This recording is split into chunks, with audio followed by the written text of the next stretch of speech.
ప్రకృతి తనంతట తానే పరవశించి పచ్చదనాన్నంతా ఒకచోట ప్రసవించినదా అనిపిస్తుంది ఈ పర్వతం చూస్తే. మనోవిలాసం, మేధో వికాసం, మరో స్వర్గం. ఈ దృశ్యం చూసిన ఏ హృదయమైనా కవిత్వించాల్సిందే.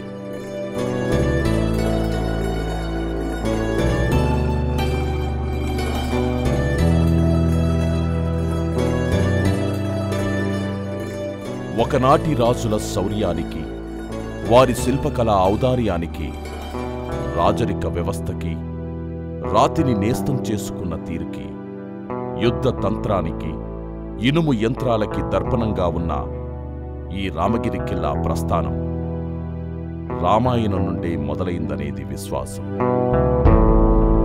శ్రీరాముడు వనవాసంలో ఉన్నప్పుడు చాతుర్మాస వ్రతకాలంలో ఈ పర్వతం పైననే సంచరించాడని, అందుకే ఈ పర్వతానికి రామగిరి అనే పేరు వచ్చిందని స్థానికుల నమ్మకం.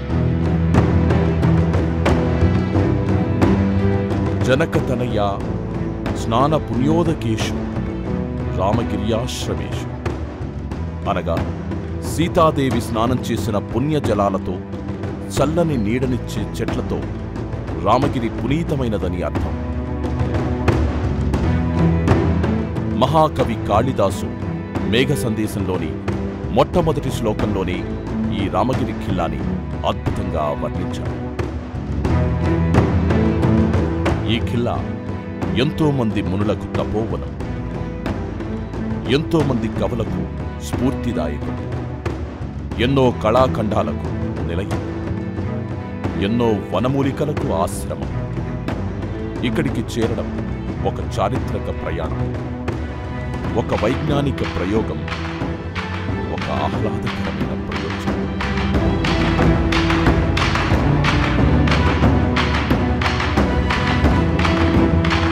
తెలంగాణ రాష్ట్ర రాజధాని హైదరాబాద్కు 250 కిలోమీటర్ల దూరంలో పెద్దపల్లి జిల్లాలో మంతుని వెళ్లే దారిలోని బేగంపేట గ్రామ పరిసరాల్లో ఉంటుంది ఈ రామగిరి ఖిల్లా.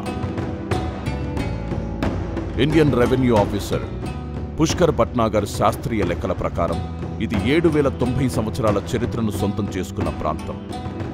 పెద్దపల్లికి చెందిన చరిత్రకారులు ఠాకూర్ రాజారాం సింగ్ ఈ ప్రాంతంలో పాత రాతి యుగం, నవీన శిలాయుగానికి చెందిన చేతి రాతి గొడ్డళ్లు, ఇతర పరికరాలు కనుగొనడం జరిగింది.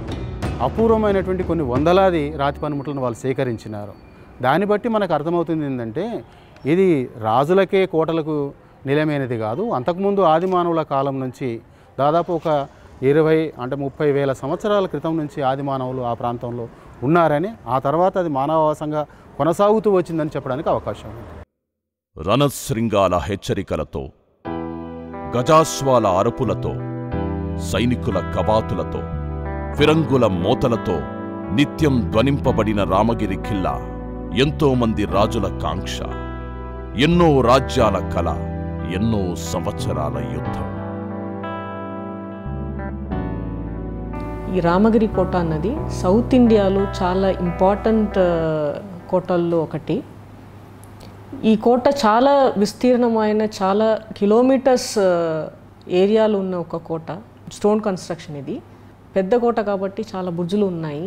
ఇప్పుడు కూడా చాలా న్యాచురల్ బ్యూటీతో, చాలా వరకు రేర్ స్పీషీస్తో మనం ఇక్కడ చూడవచ్చు. మన సౌత్ ఇండియాలో రూల్ చేసే పెద్ద రాజవంశం ఏదైతే ఉందో ఆల్మోస్ట్ అందరూ కూడా రామగిరి కోట నుంచి రూలింగ్ చేయడం జరిగింది. సో ఇది ఒక్కటే దానికి ఒక సాక్షి అన్నమాట. ఈ రామగిరి కోటకు ఈ సౌత్ ఇండియన్ హిస్టరీలో ఇంపార్టెన్స్ ఏంటి, దాని యొక్క మహత్వం ఏంటి అన్నది, ఈ ఇన్ని రాజాలు అక్కడి నుంచి రూల్ చేశారన్నది it's an evidence that it played a major role in the politics of that times. Telangana Deccan పీఠభూమి మధ్యయుగాల చరిత్రలో ఈ రామగిరి ఖిల్లా ప్రత్యేకతను కలిగి ఉంది. వేములవాడ చాళుక్యులు, రాష్ట్రకూటముల సామంతులు, పశ్చిమ కళ్యాణి చాళుక్యులు, పొలవాస పాలకులు, గోల్కొండ కుతుబ్ షాహీలు, మొగలాయిలు, అసబ్జాహీల కాలాల్లో ఈ ఖిల్లా సైనిక కేంద్రంగా విరాజిల్లేదని లభించిన శాసనాల ద్వారా తెలుస్తున్నది.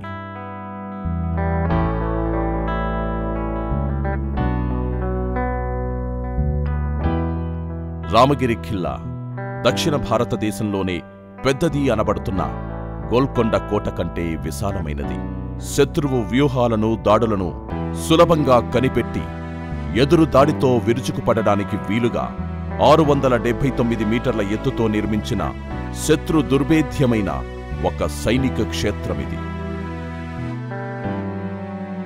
దక్షిణ భారతానికి ముఖద్వారమైన ఈ ఖిల్లా ఎన్నో ఘన చరిత్రలను తనలో దాచుకుంది.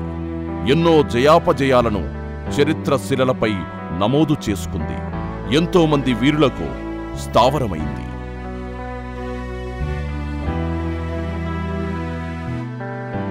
రామగిరికి వాయువ్య దిశన కేవలం 50 కిలోమీటర్ల దూరంలో శాతవాహనుల తొలి రాజధాని కోటిలింగాల ఉంది. ఆ కాలానికి చెందిన నాణేలు, శిథిల పట్టణాల ఆనవాళ్ల ప్రకారం రామగిరి ప్రాంతం శాతవాహనుల ఆధీనంలో ఉండి ఉంటుంది. శాతవాహనుల అనంతరం మళ్లీ క్రీస్తు శకం 11వ శతాబ్దం వరకు ఎవరు పాలించారనే దానికి ఏ ఆధారాలు లేవు. 11వ శతాబ్దంలో కాకతీయ 2వ ప్రోలరాజు, అతని వారసుడైన రుద్రదేవుడు, ఆ తర్వాత వచ్చిన గణపతి దేవుల పాలనలో ఈ రామగిరి కోట ఉంది. 12వ శతాబ్దంలో రాణి రుద్రమదేవి, ప్రతాపరుద్రుల కాలంలో రామగిరి కోట పటిష్టపరచబడి సైనిక కేంద్రంగా, రాజ్యంలో కీలకమైన వ్యూహాలు రచించే క్షేత్రంగా రూపొందించబడింది. అయితే క్రీస్తు శకం 1323వ సంవత్సరంలో మొఘలులు జరిపిన యుద్ధంతో రామగిరి కోట వారి వశమైంది. యుద్ధంలో ఓడిపోయిన ప్రతాపరుద్రుణ్ణి ఈ కోటలోనే బందీగా ఉంచారని కొందరు చరిత్రకారుల అంచనా. అప్పుడు ఈ కిల్లా తుగ్లక్ నియమించిన అధికారి ఆధీనంలో ఉంది. ఆ సమయంలో ఉన్న తీవ్ర రాజకీయ అనిశ్చిత పరిస్థితుల నడుమ వరంగల్పై అహ్మద్ షా చేసిన దాడి వల్ల అనేక కోటలతో పాటు రామగిరి కోట కూడా అతని వశమైంది. క్రీస్తు శకం 1365 నుండి రేచర్ల పాలకుల స్వాధీనంలో ఉన్న రామగిరి క్రీస్తు శకం 1425-35 మధ్య బహమనీల కిందకు వచ్చింది. ఆ క్రమంలో జరిగిన యుద్ధాల వరుసలో ఈ కోటను కుతుబ్ షాహీలు వశపరుచుకున్నారు. క్రీస్తు శకం 1687లో కుతుబ్ షాహీల పాలన ముగిసింది. ఔరంగజేబు గోల్కొండ కోటను జయించాడు. అలా రామగిరితో పాటు ఎలగందుల సర్కారు 39 సంవత్సరాల పాటు మొఘలుల పాలనలో కొనసాగింది. క్రీస్తు శకం 1707లో ఔరంగజేబు మరణించాడు. మొఘల్ సామ్రాజ్యం బలహీనమైంది.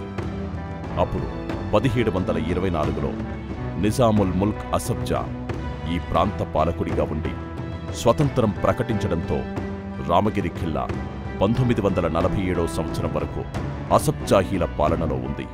ఎన్ని వంశాల చేతుల్లో, ఇంతమంది రాజుల పాలనలో ఉన్న రామగిరి ఖిల్లా వారి అవసరార్థం నిర్మాణంలో ఎన్నో మార్పులు చేర్పులకు లోనైంది. ఇప్పుడు మనం చూస్తున్న కోట కాకతీయుల కాలంలో పునరుద్ధరించబడినట్టుగా చెప్పబడుతున్నది. అంతకుముందు మట్టి కోటల వంటి ఉండేదని, అక్కడ దొరుకుతున్నటువంటి ఆనవాళ్లను బట్టి, ఇప్పుడున్న ఆనవాళ్లను బట్టి దాదాపు 7 కోట ద్వారాలు ఉన్నాయి. అది 3 అంతస్తులుగా కోట నిర్మాణం జరిగింది. పర్వతం పైన ఇంతటి ఎత్తులో ఉన్న కోటని చేరడానికి, ఖిల్లాని చుట్టి రావడానికి 7 ద్వారాల గుండా రాతి మెట్ల శ్రేణి సహాయంతో సుమారు 16 కిలోమీటర్ల నడక సాగించాల్సి ఉంటుంది.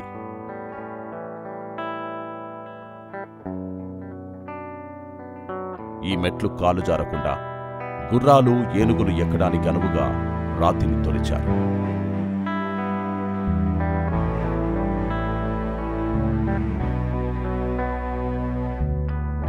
ఈ ద్వారాలు ఇంత పెద్దగా నిర్మించడానికి కారణం అంబారీ ఉన్న ఏనుగు ఈ ద్వారాల గుండా సులభంగా వెళ్ళగలిగేలా చూడటమే.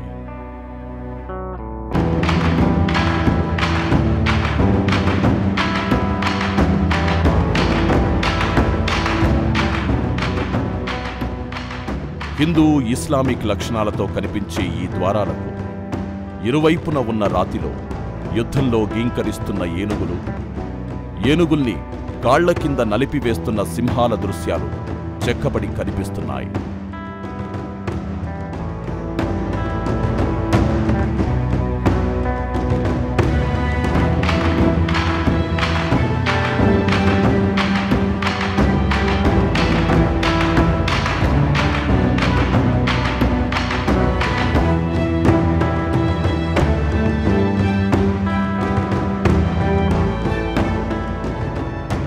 జలచరాలు, వాయుచరాలు, భూచరాలు, ఉభయచరాలు, తదితర జీవుల పరిణామ క్రమాన్ని తెలిపే శిల్పాలు, 2 తలల గరుత్మంతుడు,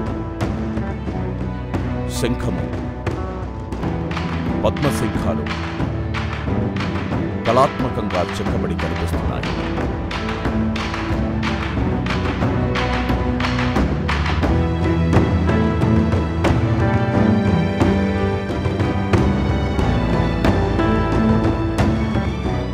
ఐదు ప్రవేశ ద్వారాలు దాటుతూ పైకి చేరితే సుందరమైన సువిశాలమైన కిల్లా పైభాగాన్ని చేరుకుంటాం.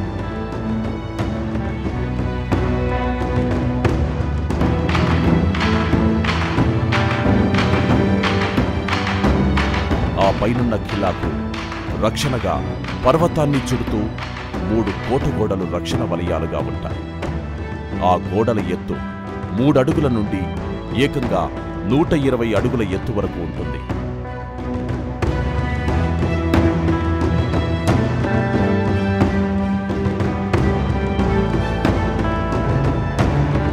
ఈ గోడలను కలుపుతూ 25కు పైగా బురుసులుంటాయి.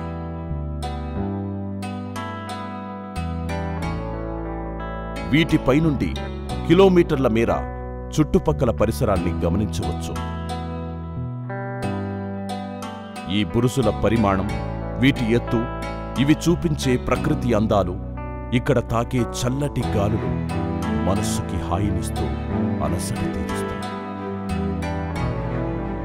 సో ఇది పీస్ టైంలో అక్కడ ఉన్న సోల్జర్స్కు ఒక హ్యాబిటేషన్ అలాగా, తర్వాత వార్ టైంలో it would have acted as a safeguarding bastion. దాని తర్వాత ఈ కోట మనం చూస్తే, స్ట్రక్చర్ చూస్తే, ఈ పెద్ద కోట కాబట్టి ఆల్మోస్ట్ ఆల్ ఫెసిలిటీస్ కూడా అక్కడే ఉండింది. అశ్వశాల ఉండింది, గజశాల ఉండింది, చిరచాల ఉండింది.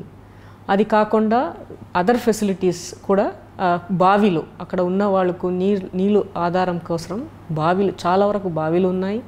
అది కాకుండా ప్లేస్ ఆఫ్ వర్షిప్స్, శివుడి గుడి, తర్వాత రామాలయము, మాస్కులు, ఇవన్నీ కూడా అక్కడే లోపలే ఉంది. కోటకు ఒక చివరి అంచున ఎత్తైన ప్రదేశంలో ఉన్న ఈ 15 అడుగుల పిరంగి యుద్ధ సమయంలో అవసరమైనట్టుగా దిశని మార్చుకుంటూ ఉపయోగించేలా నిర్మితమై ఉంది. 3 ముక్కలుగా విడివడి ఉన్న ఈ 18 అడుగుల పిరంగిని స్థానికులు పిల్లల పిరంగి అని పిలుస్తుంటారు. దీని గుండా దూరి బయటికి వస్తే పిల్లలు పుడతారని, చిన్నపిల్లలు దూరి వస్తే ఆయురారోగ్యాలతో ఉంటారని ఇక్కడి వారి నమ్మకం.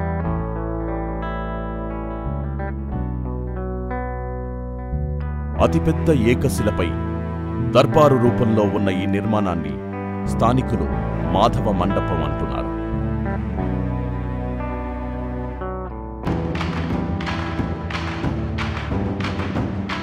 కోట మధ్యలో 4 వైపులా ఎత్తైన గోడలు ఉండి జైలుగా భావిస్తున్న ఈ నిర్మాణాన్ని చూస్తుంటే ఆశ్చర్యం కలుగుతుంది.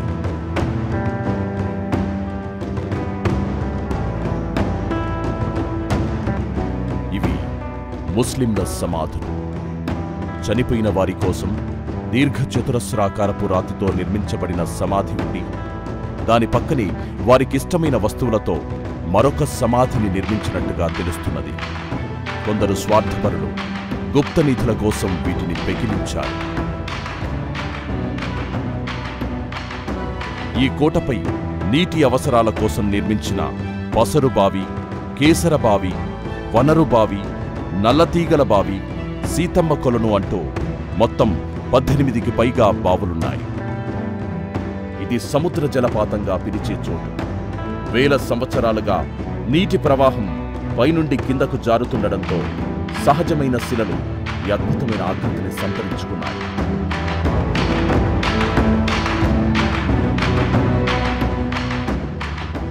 ఈ జలపాతాన్ని వర్షాకాలంలో చూడ్డానికి 2 కళ్ళు చాలవు.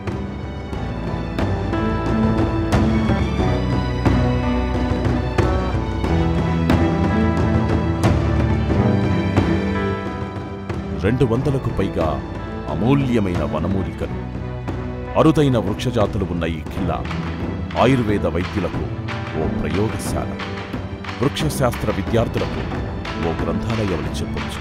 ప్రతి ఏటా వివిధ రాష్ట్రాల యూనివర్సిటీల నుండి విద్యార్థులు ఎడ్యుకేషనల్ టూర్గా ఇక్కడికి వస్తుంటారు.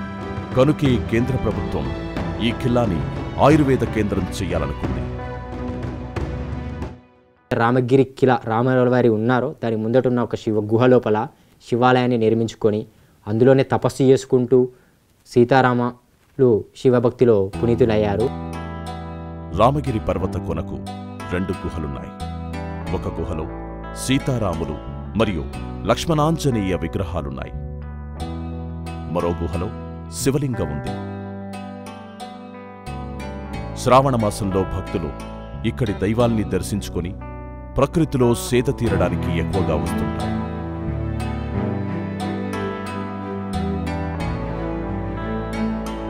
పర్వతానికి మధ్యలో ఒకవైపుకుండే ఈ గుహలో కృష్ణుడు గోవర్ధనగిరిని ఎత్తుతున్న దృశ్యం పర్వతపు రాతిపైన చెక్కబడి ఉంది. అలాగే కృష్ణుడు మురళి వాయిస్తుండగా గోపికలు నాట్యం చేస్తున్న రాసక్రీడల సన్నివేశమిది. పక్కనే వైష్ణవ గురువులైన 12 మంది ఆళ్వారుల శిల్పాలివి. ఇవి 15వ శతాబ్దానికి చెందినవిగా చరిత్రకారులు శ్రీ రామోజు హరగోపాల్ అంచనా వేశారు.